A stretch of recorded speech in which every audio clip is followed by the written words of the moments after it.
सभागृहामध्ये मी एक शब्द बोलायला जरी गेलो तरी ठरवून होतंय की काय होतंय मला माहित नाही, ज्याचा उल्लेख माझे मित्र आशिषजींनी केला. मला काही जरी बोलायचं म्हटलं तरी खालून इतक्या कमेंट्स होतात, इतक्या टॉन्टिंग होतं. त्याला काही मर्यादा असल्या पाहिजेत बावनकुळे साहेब. आता आपण कालच्या विषयावर येऊया. मी एक कबूल करतो की माझ्या संपूर्ण इतक्या वर्षाच्या टर्म मध्ये एकदाही माझ्याकडून असंसदीय शब्द गेलेला नाही. साहेब, सभागृहामध्ये मला कधीही माफी मागावी लागलेली नाही. पण तरी सुद्धा इथले मी माफी मागावी की न मागावी हे तुम्ही सांगा.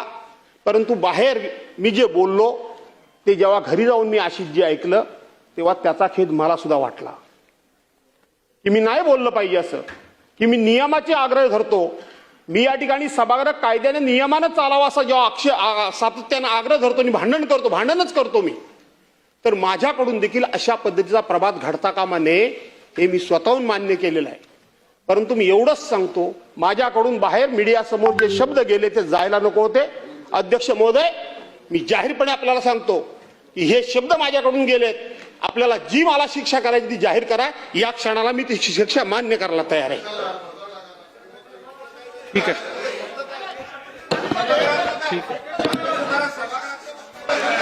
ठीक आहे, ठीक आहे. बसून घ्या. असं काय करत?